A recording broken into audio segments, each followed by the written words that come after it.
Hi guys, எல்லாருக்கும் வணக்கம். Money money money money is everything, money is ultimate. இந்த மாதிரி நம்ம பணத்தை எல்லாரும் கொண்டாடிட்டு இருக்கோம் இல்லையா? இந்த நேரத்துல பணத்தை பத்தி நம்ம கேட்க மறந்துட்ட சில கேள்விகளை ஞாபகப்படுத்துற ஒரு வீடியோ தான் இது. பணம் அப்படின்ற ஒரு விஷயம் ஏன் உருவாக்குனாங்க, இன்னைக்கு காலகட்டத்துல அதை நம்ம எப்படி பார்க்குறோம், அது இந்த சொசைட்டில எவ்வளோ பெரிய இம்பேக்டை ஏற்படுத்தியிருக்கு, அண்ட் இந்த எப்ஸ்டீன் ஃபைலுக்கும் இந்த கேள்வியை கேட்க மறந்ததுக்கும் இருக்கிற கனெக்ஷன் என்ன, இதை எல்லாத்தையும் டீட்டெயில்டா பார்க்க போறோம்.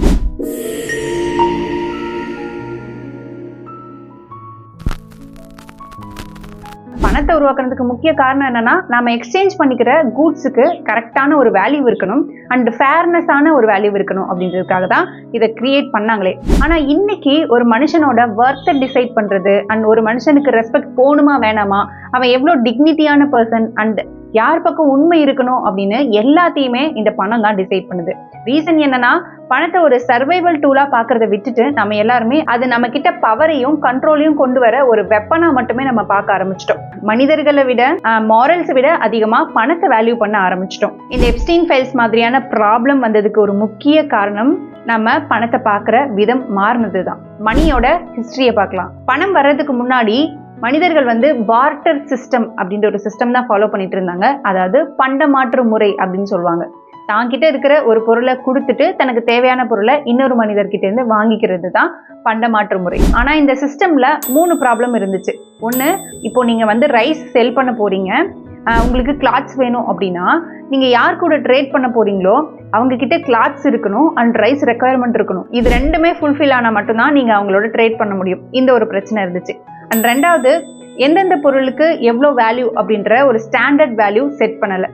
இப்போ ஒரு நாளைக்கு நீங்க வேலை செஞ்சீங்கன்னா எவ்வளோ ரைஸ் கொடுக்கணும், எவ்வளோ வீட் கொடுக்கணும் அப்படின்ற ஸ்டாண்டர்ட் வேல்யூ இல்லை. ஒரு கோட் வாங்கணும்னா எவ்வளோ பனானா அதுக்கு ஈக்குவல் அப்படின்னு எல்லா பொருளுக்கும் equal value, standard value set பண்ண முடியல.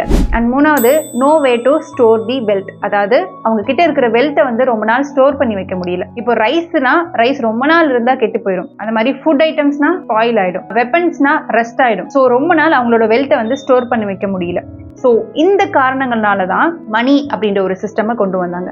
மணி இருந்துச்சுன்னா நீங்க ரொம்ப நாள் பணத்தை ஸ்டோர் பண்ணி வச்சுக்க முடியும். அண்ட் ஒவ்வொரு பொருளுக்குமே ஒரு யூனிட் இவ்வளோதான், 1 கிலோ ரைஸ் இவ்வளோ ப்ரைஸ் அப்படின்னு செட் பண்ணிட்டா அந்த பணத்தை மட்டும் கொடுத்து நம்ம பொருள் வாங்கிக்கலாம். நமக்கு தேவையான கிளாத்ஸை வேற யார்கிட்ட கிடைக்குதோ அவங்ககிட்ட அந்த பணத்தை கொடுத்து வாங்கிக்கலாம். ஸோ இங்க பணம் கொண்டு வந்ததுக்கு காரணம் நம்மளோட சிஸ்டம்ல இருக்கிற இன்எஃபிஷியன்சியை சரி பண்றதுக்கு மட்டும்தான், அதை வர்ஷிப் பண்ண கிடையாது. ஆனா காலப்போக்கில் என்னாச்சு, இந்த பணம் யார் அதிகமா வச்சிருக்காங்களோ அவங்க மற்ற பீப்புள்ஸை இன்ஃப்ளூயன்ஸ் பண்ணலாம் அண்ட் அவங்க எந்த தவறு செஞ்சாலும் அதை சைலன்ஸ் பண்ணலாம் அண்ட் உண்மையை கூட விலை கொடுத்து வாங்கலாம், சட்டத்தை கூட விலை கொடுத்து வாங்கலாம் அப்படின்ற மாதிரி மாறிடுச்சு. பணம் இல்லாத ஒரு மனிதர் தப்பு செஞ்சா அது கிரைம் ஆகுது.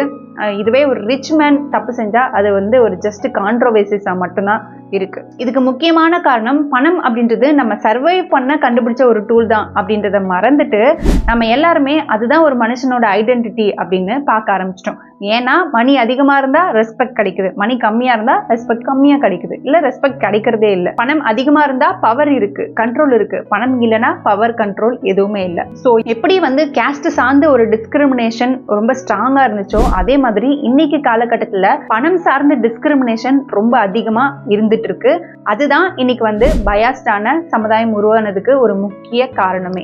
எந்த தவறுனால பணம் அப்படின்ற ஒரு விஷயம் ரொம்ப அதிகமா கொண்டாடப்பட ஆரம்பிச்சிச்சு அண்ட் எப்ஸ்டீன் ஃபைல்ஸ் மாதிரியான ப்ராப்ளம் நடந்ததுக்கும் இந்த பணத்துக்கும் என்ன சம்மதம் அப்படின்றத பார்க்கலாம். இப்போ நம்ம எல்லாருக்குமே ரெஸ்பெக்ட்ஃபுல்லான ஒரு லைஃபை வாழணும், சுப்பீரியரான ஒரு லைஃபை வாழணும் அப்படின்ற ஆசை இருக்கும்.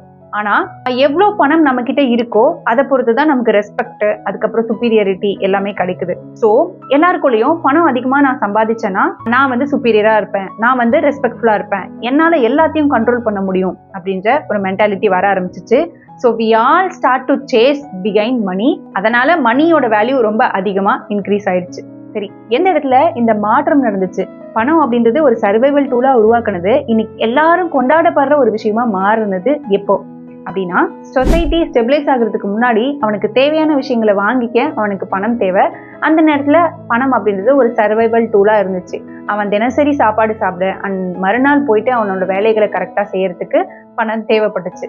அப்போ அது survival tool. Once society stabilise ஆயிடுச்சு, அவங்களோட அத்தியாவசிய தேவைகள் எல்லாம் ஃபுல்ஃபில் பண்ற மாதிரி வந்துருச்சு. அதுக்கப்புறம் தான் பணம் அப்படின்றது ஒரு ப்ரூஃப் ஆஃப் சக்சஸ், ஒரு சோஷியல் ஸ்டேட்டஸ், அண்ட் வந்து பவர் அண்ட் கண்ட்ரோல் இருக்கிற ஒரு இடம் இந்த மாதிரி மாறுச்சு. இந்த நேரத்துல தான் கார்ப்பரேட் மார்க்கெட்டிங் வந்து நம்ம சொசைட்டிக்குள்ள வர ஆரம்பிச்சிச்சு. அதாவது ஒரு பொருள் வந்து ஒரு ப்ராப்ளத்தை சால்வ் பண்றதுக்கு தான் நாம உருவாக்குவோம்.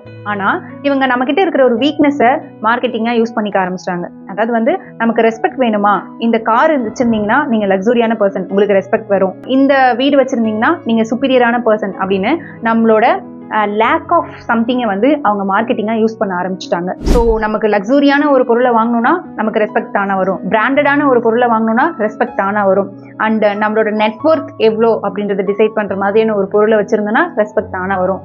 ஸோ இந்த மாதிரி நம்மளோட வீக்னஸை அவங்க மார்க்கெட்டிங் பண்ண ஆரம்பிச்சிட்டாங்க. இந்த இடத்துல கார்ப்பரேட் ஒரு விஷயத்த நல்லா புரிஞ்சு வச்சிருந்தாங்க. ஹியூமன்ஸ் வந்து மணியை சேஸ் பண்ணல, ரெஸ்பெக்டை சேஸ் பண்றாங்க. ஸோ நம்ம ஒரு பொருள் கொடுக்கும் போதே இது உங்களுக்கு ரெஸ்பெக்டை கொடுக்கும், இது வந்து உங்களை லக்ஸுரியான ஒரு பர்சனா காட்டும் அப்படின்னு மார்க்கெட் பண்ண ஆரம்பிச்சாங்க. Fear of being ordinary, desire to be admired and hunger of validation, இந்த மாதிரியான நம்மளோட லேக் எமோஷன்ஸ் எல்லாத்தையுமே அவங்க மார்க்கெட்டிங்கா யூஸ் பண்ண ஆரம்பிச்சாங்க.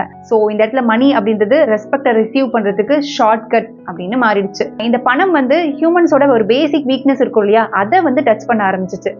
எல்லா ஹியூமனுக்குமே இம்பார்ட்டண்டா நம்மளை ஃபீல் பண்ணணும், நம்மளை வந்து அட்மைர் பண்ணணும், நம்மளை வந்து ரெஸ்பெக்ட் பண்ணணும், நம்ம எத்திக்கலா இருக்குமோ இல்லையோ நம்மளை வந்து ரெஸ்பெக்ட் பண்ணணும், இந்த மாதிரியான வீக்னஸ்லாம் ஹியூமன்ஸ்க்கு இருக்கு.